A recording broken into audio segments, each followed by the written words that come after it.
블라호비치는 뭐 당연히 올해의 만남 올해의 등장에 좀 맞는 선수라고 생각해 왔는데 지난 시즌 후반기에 17골을 넣었고요. 예. 이번 시즌 전반기 현재까지 16골을 넣었어요. 그래서 올해 33골을 넣었습니다. 이게 세리아 기준으로 1년 동안 최다골이 기준의 호날두였는데 이거를 이제 따라잡았어요. 그리고 이제 피오렌티나 경기가 남았기 때문에 신기록 경신이 충분히 가능한 상황까지 왔다. 엘링 홀란과 동갑이라고 제가 여러 번 얘기를 했는데 홀란이 훨씬 먼저 떴고 지금도 뭐 두 선수 중에서 누굴 사고 싶니? 만약에 공짜라면 누굴 가져갈래? 이러면 100이면 100 홀란 얘기하겠지만 지금 현재로서는 뭐 이번 시즌 부상 없이 쭉 뛰면서 보여준 상승세도 그렇고 블라호비치가 거의 뭐 홀란 못지않은 수준으로 올라오는 중으로 뭐 얘기할 수 있는 그런 선수죠. 예. 구글에서 제 뭐 개인적인 알고리즘이 뭐 반영된 건지 모르겠지만 두산을 치면 블라호비치가 자동 완성된다. 가장 먼저. 두산 블라호비치다. 아무튼 블라호비치는 계약 종료, 피오렌티나 계약 만료가 2023년이에요. 예. 23년이라고 하면 지금 21년이니까 많이 남은 것처럼 느껴지지만 사실은 뭐 이번 시즌 끝나면 22년 여름이니까 팔아야죠. 23년 여름 결별이라는 거는 이제 지금 재계약을 해야 되는 거죠. 예. 이번 그렇죠. 시즌 끝날 때까지 재계약 못하면 오늘 여름 팔아야 되는데 뭐 많이들 아시다시피 블라호비치는 피오렌티나 측이 여러 차례 상향을 해가면서 재계약 제의를 했지만 다 물리쳤습니다. 피오렌티나 회장이 이미 얘기했잖아요. 재계약할 생각이 없다는 것 같더라. 아, 네. 예. 최근에도 단장이 우리가 진짜 여러 번 상향을 해봤는데 연간 예상 수익이 원래 9천만 유로인데 지금 7천 몇백만 유로로 줄었고 그것 때문에 우리가 쓸 수 있는 정말 최대한을 불렀다. 그런데 블라호비치는 다 물리치더라. 대놓고 얘기를 했습니다. 이적이 가능한지 안 되는지 뭐 재계약이 어떤지 대대적으로 아주 얘기가 나오다 보니까 정말 세계적인 이적설의 중심에 이 선수가 서게 됐죠. 토트넘이 가장 오랫동안 노려왔다. 지금도 토트넘이 뭐 제일 근접해 있다라고 말하는 사람들도 있지만 상당히 어려워졌죠. 왜냐하면 일단 피오렌티나가 1억 유로 정도를 부르는데 만약 경쟁이 붙으면 그 이상의 유로 올라갈 거 아니겠습니까? 그리고 당연히 토트넘 입장에서는 케인을 팔아야 이 선수를 데려오는 걸 동시에 쓸 수는 없잖아요. 그건 말이 안 돼요. 토트넘 버짓에서 케인을 내보내야 블라호비치를 사는 건데 그렇죠. 케인이 지금 리그 2골입니다. 이제 토트넘 출입 기자들이 뭐 케인과 또 케인 있어도 블라호비치 영입한다 뭐 이런 식으로 보도들은 한 거지만 그건 이제 구단의 입장을 대변하는 거에 가깝고 현실적인 부분에서는 케인을 팔고 블라호비치 영입한다인 거죠. 말이 안 되고 콘테 감독이 뭐 3-4-3이든 3-5이든 쓰면 블라호비치, 케인, 손흥민이 공존이 불가능해요. 근데 콘테 감독이 손흥민은 월드 클래스고 탑 플레이어라고 진짜 막 엄청 강조한다. 콘테 그렇게 말하는 거 처음 봤어. 엄청 강조를 미친 듯이 했단 말이에요. 콘테 데뷔전에도 그런 말 한 적 없는 것 같은데 제 기억에. 근데 이제 손흥민이랑 켄이 있는데 블라호비치를 데려오는 건 다시 말하자면 불가능하다. 그러니까 다른 팀과의 경쟁도 경쟁이지만 팀 사정을 봤을 때 켄이 나가야 오는데 켄이 2골이다. 이건 불가능하다 이렇게 볼 수 있겠고. 어쨌건 간에 대부분의 팀들의 1순위는 홀란드긴 해요. 근데 이제 홀란드가 어느 한 팀에 이제 가게 되면은 그럼 나머지 밀린 팀들이 이제 블라호비치한테 달려들 가능성이 굉장히 높아졌다고 봐야 되거든요. 올여름만 해도 홀란드 아니면 케인이다 했는데 지금 솔직히 홀란드 아니면은 블라호비치거든요. 아무튼 그래서 토트넘은 안 되는 거죠. 그래서 이제 맨시티, 뭐 아스날, 유벤투스 많은 팀들이 나오고 있는데 한준기 작가 말씀하신 것처럼 현재 보도로는 뭐 본인은 유벤투스를 원한다라는 얘기가 많이 나오고 있긴 해요. 뭐 그래서 근데 이제 유벤투스로 보내기가 피오렌티나 입장에서는 쉽지 않죠. 왜냐면 피오렌티나하고 유벤투스하고 아주 그냥 오랜 악연이 있거든요. 그냥 바조 때부터 시작되어 온. 근데 또 계속 어떻게 그렇게 계속 갔어요. 그러니까 페데리코 베르나르데스키, 페데리코 키에사. 그러긴 했는데 그때는 그러니까 블라호비치만한 주가가 아니었어요. 그 선수들은. 그러다 보니까 경쟁팀들이 없다 보니까 울며 겨자 먹기로 조금 팔게 됐던 게 있는데 그러면은 같은 값이면 절대 유벤투스 안 팔려고 하죠. 해외에다 보내는 게 훨씬 그 심리적으로 편하고. 저 가서 봤어요. 제가 피오렌티나 경기를 피렌체에서 한 번 봤는데 블라호비치를 아니요. 눈으로. 그게 아니고 그때가 유벤투스가 피오렌티나에 원정으로 왔어요. 베르나르데스키만 갔을 때예요. 아직 키에서 안 가고. 베르나르데스키가 뛰는데 진짜 나는 그 아르티미오 프란키의 피오렌티나 홈팬들이 목소리로 베르나르데스키를 죽일 수 있을 것 같았어. 그렇게 그러니까 뭐 단합된 목소리로 막 독일이나 이런 식으로 막 응원을 하는 게 아니고 막 산발적으로 어딜 들어도 욕인 말을 막 진짜 90분 내내 5만 명이. 그래서 피오렌티나 입장에서도 아마 당연히 해외로 팔고 싶지 않겠느냐. 그리고 경쟁이 붙을 경우에는 1억 유로가 넘어갈 수도 있는 상황이기 때문에 뭐 순수한 돈의 싸움이 되지 않겠느냐. 이미 뉴캐슬 유나이티드에서 1억 유로를 제시를 했다라는 보도까지 나왔기 그렇죠, 때문에 그렇죠. 당장 1월달에 데려가겠다. 1억 유로 주겠다. 그리고 뭐 피오렌티나는 그렇게 된다면은 그쪽으로 팔고 싶겠죠. 그렇죠. 그런데 네. 이제 그거는 이제 블라호비치가 또 거절할 가능성이 상당히 그러니까 높긴 뉴캐슬이 하죠. 그거 하려면 블라호비치한테도 갑자기 호날두만큼 연봉 줄게 이렇게 해야 돼요. 하지만 그 연봉 준다고 해도 강등될 위험성이 너무 하지만 높아요. 다음 시즌에 챔피언십에서 뛰어야 될 수도 있어.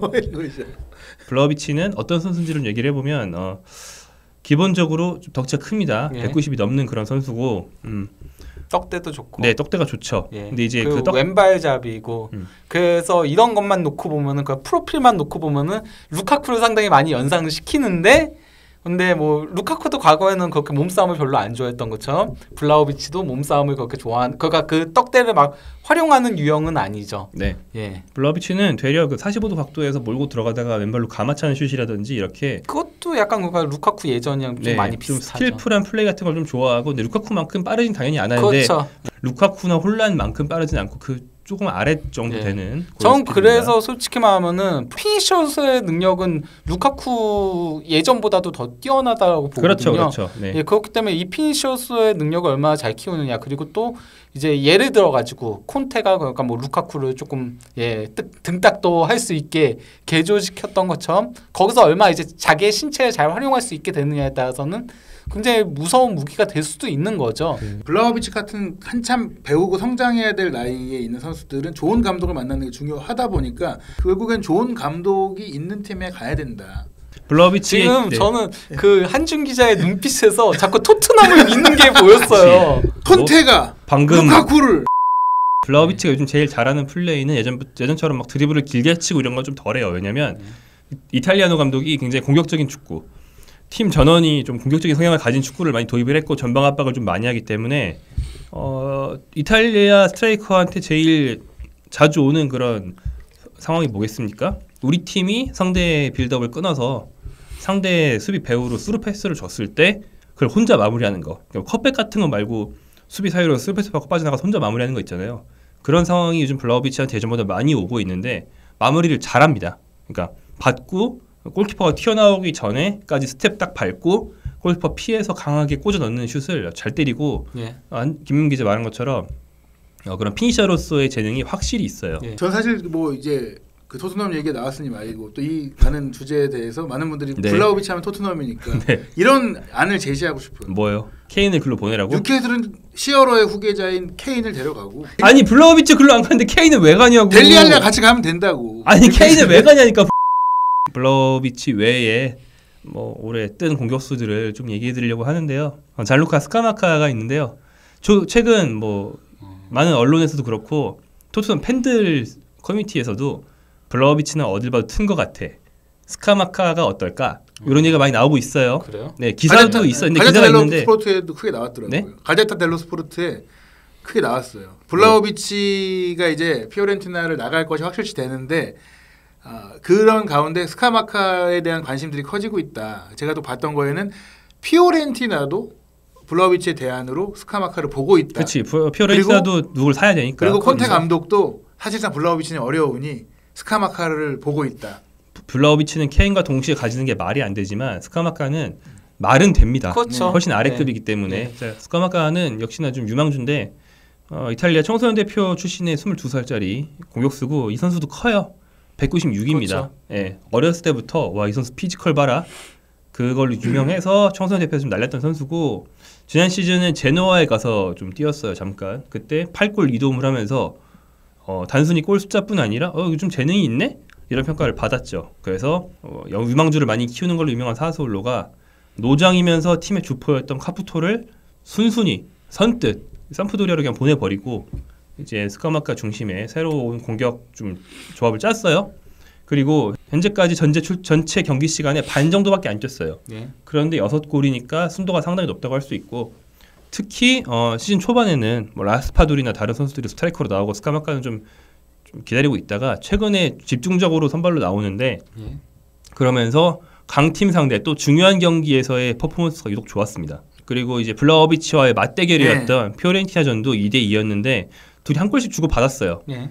본인들의 장기를 보여줬죠. 블라호비치는 수비 배우로 빠져 들어가면서 튀어나오는 코실리 골키퍼 위로 올려서 강하게 차는 그런 피니셔 능력을 보여줬다면 스카마카는 동료 미드필더 프라테시의 전진 패스를 받아서 먼 거리에서 그냥 받자마자 후렸어요.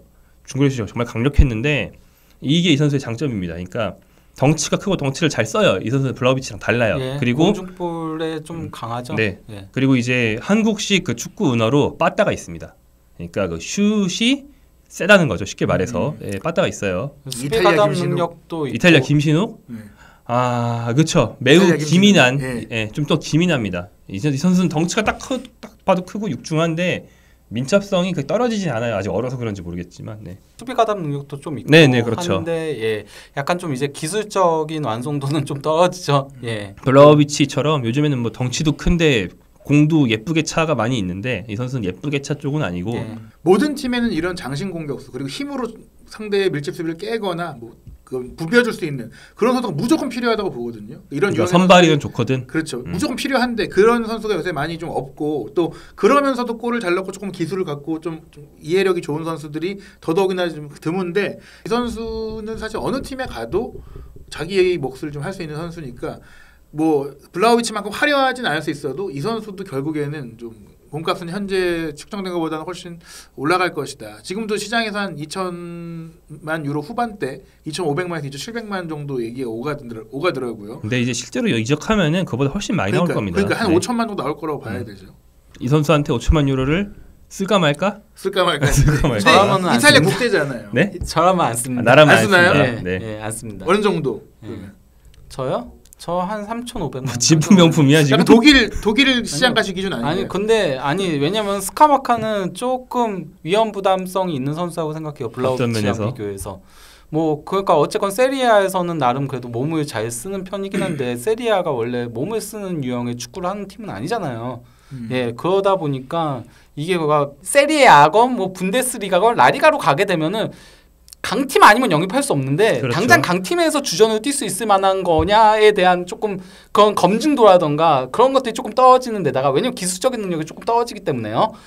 그리고 이제 프리미어 리그로 만약에 가게 되면은 그건 프리미어 리그는 어쨌건 간에 가장 육체적인 리그인데 거기서 그러면은 그 강점이 도리어 아예 약점이 될 수도 있다라고 생각이 들어서 그렇죠. 뭐 이를테면 프리미어리그 네. 수비수들의 피지컬이지만 몸싸움 이번에 뭐 파울도 잘안 토트넘 림폴전처럼 폴 티어니 같은 예. 주심이 이렇지만 상대 수비수가 이건- 진짜 스카마카를 이렇게 쳤는데 네. 안 불어. 이거 몸싸움이야. 이럴 수 있기 여기가 때문에. 프리미어 리그다.